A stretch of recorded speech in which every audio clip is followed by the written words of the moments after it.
Morning class, this is Deepak Kumar Shukla from Dr. Om Prakash Institute of Management Technology. Today I will teach company account in BBA third sem. Now we are start next unit in unit first, redemption of debenture. तो what do you mean by redemption of debenture? क्या होता है आपका? और redemption of debenture को हम बोल सकते हैं रीपेमेंट ऑफ डिवेंचर, डिवेंचर्स का पेमेंट कराना. तो आइए बात करते हैं इस पर हम. Repayment of debentures are called redemption of debenture when debentures are issued with certain condition at which redemption can be made and issue can be at par, at premium or discount. बता रहे हैं कि जो debenture का आपका repayment होता है, payment कराया जाता है डिबेंचर का, उसी को हम बोलते हैं रिडेम्पशन ऑफ डिबेंचर. बता रहे हैं कि डिबेंचर जो आपके हैं इशू किए जाते हैं सर्टेन कंडीशंस पे. कंडीशंस कौन सी हो सकती हैं रिडेम्पशन के समय, और जो इशू कराते हैं डिबेंचर क्या क्या कंडीशन है वो बता रहे हैं कि issue can be at par, at premium और डिस्काउंट. बता रहे हैं डिबेंचर को एट पार और प्रीमियम और डिस्काउंट किसी भी कंडीशंस पे इशू किया जा सकता है. तो क्या होता है ये एट पार?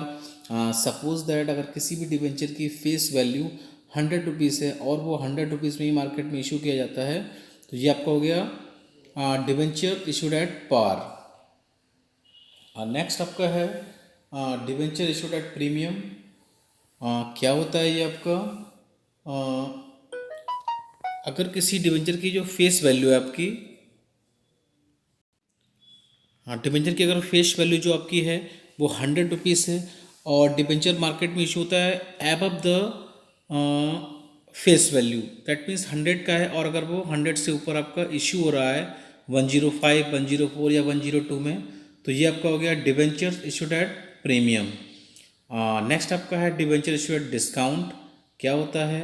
ये होता है कि अगर डिबेंचर आपका बिलो द फेस वैल्यू पे इशू हो रहा है, दैट मीन्स अगर किसी डिबेंचर की फेस वैल्यू आपकी 100 रुपीज़ से और वो इशू हो रहा है 95, 96, 97, 98 एज वेल एज जो भी वैल्यू हो, बट 100 से कम अगर फेस वैल्यू से कम पे इशू हो रहा है, that is called debenture issued at discount. तो इस प्रकार से डिबेंचर आपका किसी भी कंडीशन में इशू किया जा सकता है कि एट पार, एट प्रीमियम और डिस्काउंट. आगे दिए गए then there will be the following entries. अब रिडेम्पशन, डिबेंचर जब रिडेम्पशन होता है आपका, तो आपकी इस पर कुछ जर्नल एंट्रीज होती हैं. कौन सी हैं वो जर्नल एंट्रीज आपकी, आगे बात करते हैं इस पर हम. General entries for issue and redemption of debenture. First point जो आपका इसमें दिया हुआ है, debentures are issued at par and repayable at par. That means debentures आपके इशू किए जा रहे हैं एट पार और उनका पेमेंट जो है रीपेबल भी आपके पार पे ही हो रहे हैं. इसका मतलब अगर कोई भी डिबेंचर कि आपके फेस वैल्यू 100 है तो वो मार्केट में आपका 100 पे ही इशू हो रहा है और 100 पे ही उसका पेमेंट हो रहा है, रीपेबल हो रहा है. तो इस कंडीशंस पे क्या जनरल एंट्रीज होंगी आपकी, आइए बात करते हैं. इशू के समय क्या होगी और रिडेम्पशन के समय क्या होगी जनरल एंट्री, बात करेंगे यहाँ पे हम. On issue of debenture, issue करते समय डिवेंचर की आपकी एंट्री होगी बैंक अकाउंट दिया to debenture account. And next आपका ऑन रिडम्पशन के समय, ऑन रिडम्पशन ऑफ डिवेंचर, तो जस्ट अपोजिट इशू की डिवेंचर अकाउंट दिया टू बैंक अकाउंट. नेक्स्ट हम बात करेंगे सेकंड जो आपका पॉइंट दिया हुआ condition, debentures are issued at premium and repayable at par. That means आपका डिवेंचर इशू हो रहा है प्रीमियम पे और उसका पेमेंट हो रहा है पार पे. इसका हम न्यूमेरिकली अगर समझते हैं तो हम समझ सकते हैं कि अगर किसी डिवेंचर की फेस वैल्यू आपकी 100 रुपीज़ है और वो इशू हो रहा है 105 में, बट उसका जो पेमेंट हो रहा है वो 100 पे ही हो रहा है फेस वैल्यू पे. तो आइए बात करते हैं इशू के समय क्या एंट्री होगी उस पर. On issue of debenture, bank account year to debenture account to premium on issue of debenture account. तो ये तो हमें पता ही है कि प्रीमियम आपका हमेशा सीआर होता है. जो भी आपके सिंपल ट्रांजेक्शन्स होते हैं, सिंपल एंट्रीज, प्रीमियम आपका सीआर होता है. तो आपका bank account year to debenture account to premium on issue of debenture account. और इसके बाद हम पेमेंट की एंट्री करेंगे on redemption of debenture. Redemption के समय आपका वही एंट्री होगी जो आपका फर्स्ट कंडीशन में हुई थी पेमेंट की, debenture account year to bank account. Next जो हम थर्ड पॉइंट पे बात करेंगे, debentures are issued at discount and repayable at par. तो अगर हम न्यूमेरिकली इसको समझें तो इसका मतलब किसी भी डिबेंचर की अगर फेस वैल्यू आपकी 100 रुपीज़ है और वो मार्केट में इशू हो रहा है 95 पे, बट जो उसका पेमेंट हो रहा है वो आपका फेस वैल्यू दैट मीन्स 100 पे ही हो रहा है। तो बात करेंगे कि इशू के समय क्या होगी एंट्री। तो on issue of debenture bank account DR, discount on issue of debenture account DR to debenture account. Discount हमेशा सिंपल जो भी आपकी एंट्रीज होती है उसमें डीआर होता है। इससे पहले भी हम शेयर्स के पढ़ा चुके हैं आपको, इसमें डिस्काउंट डीआर होता था और प्रीमियम आपका सीआर होता था। वही सेम इसमें अभी हमने जो सेकंड पॉइंट पढ़ाया था उसमें आपका प्रीमियम सीआर हो रहा था और डिस्काउंट आपका इसमें डीआर हो रहा था। इस प्रकार से on issue of debenture discount में जब डिवेंचर इशू होगा और रिपेबल पार पे होगा तो इशू के समय क्या एंट्री होगी, bank account DR, discount on issue of debenture account DR to debenture account.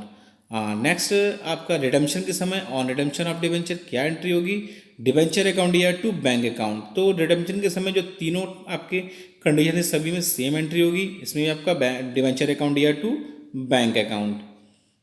Next जो हम बात करेंगे 4 पॉइंट क्या दिया है हमारा, debentures are issued at par and repayable at premium. बता रहे हैं डिवेंचर्स आपके इशू तो पार पे हो रहे हैं बट उनका पेमेंट जो हो रहा है प्रीमियम पे। इसका क्या मतलब है कि अगर किसी डिवेंचर की फेस वैल्यू आपकी 100 रुपीज़ है तो वो 100 रुपीज़ पे ही इशू हो रहा है, बट उसका जो पेमेंट है वो उसके ज़्यादा हो रहा है। दैट मीन्स 105 या फिर 104 जो भी हो आपका 100 एबव द फेस वैल्यू।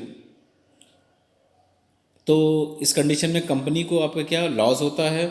तो ऑन इश्यू ऑफ डिवेंचर जब डिवेंचर इशू होगा तो उस समय क्या जर्नल एंट्री पास की जाएगी, bank account DR, loss on issue of debenture account DR to debenture account to premium on redemption of debenture account.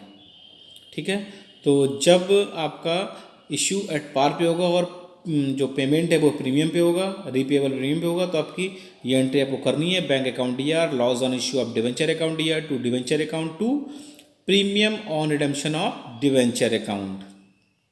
तो ये एंट्री आपको लर्न करनी पड़ेगी, थोड़ी सी अलग है आपको। रिडम्पशन के समय क्या एंट्री होगी, on redemption of debenture, debenture account DR, premium on redemption of debenture account DR to bank account. तो रिडम्पशन के समय आपकी भी एंट्री चेंज है यहाँ पर। अब पहले आपका debenture account DR to bank था, अब आपका प्रीमियम ऑन रिडम्पशन और आ गया क्योंकि यहाँ पे कंपनी को लॉस हो रहा है। तो यहाँ पर प्रीमियम जो है वो कंपनी के लिए लॉस ट्रीट होगा और जो भी लॉस होते हैं वो हमारे डीआर होते हैं। तो इस प्रकार से रिडम्पशन के समय आपकी जनरल एंट्री हो जाएगी, debenture account DR, premium on redemption of debenture account DR to bank account. Next जो है हम बात करेंगे नेक्स्ट पॉइंट पे 5 क्या दिया हुआ है 5 पॉइंट आपका, 5 पॉइंट आपको दिया हुआ है debentures issued at discount but repayable at premium. बता रहे हैं कि अगर किसी हम इसे समझते हैं कि समझना चाहें तो हम समझ सकते हैं इससे कि किसी भी डिवेंचर की फेस वैल्यू अगर आपकी 100 रुपीज़ है तो वो मार्केट में इशू हुआ है below the face value. Discount का मतलब मान लो 98 पे वो आपका इशू हुआ है बट उसका पेमेंट प्रीमियम पे हो रहा है, मतलब एबव द फेस वैल्यू 102 पे पेमेंट हो रहा है।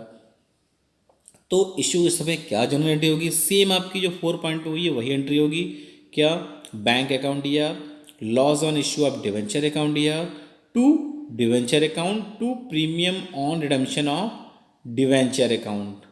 कोई चेंज नहीं होगा, सेम एंट्री होगी आपकी। इसमें जो भी चेंज होगा जब हम इसमें अमाउंट डालेंगे, जब न्यूमेरिकल करेंगे तो थोड़ा सा चेंज आएगा इसमें, बट जो जनरल एंट्री आपकी सेम पास होगी। नेक्स्ट हम बात करेंगे कि रिडम्पशन के समय क्या जनरल एंट्री होगी। सेम जो 4 पॉइंट में रिडम्पशन में एंट्री हुई है वही यहाँ पर होगी। तो ऑन रिडम्पशन ऑफ डिवेंचर क्या एंट्री होगी आपकी, debentures account DR, premium on redemption of debenture account DR to bank account. यहाँ पे जो प्रीमियम डीआर हुआ है वो कंपनी के लिए लॉस ट्रीट होगा क्योंकि कोई भी कंपनी फेस वैल्यू से ज़्यादा पेमेंट करे तो उसके लिए वो नुकसान हो रहा है। तो इस प्रकार से रिडम्पशन की एंट्री हो जाएगी आपकी, debenture account DR, premium on redemption of debenture account DR to bank account. तो जो भी आपके डिवेंचर के रिडम्पशन से संबंधित जो भी जनरल एंट्रीज थी वो आपकी ये यहाँ पर हो गई हैं। तो ये जनरल एंट्रीज आपको लर्न करनी पड़ेंगी। तो आज के लिए इतना काफ़ी है। Okay, thank you class.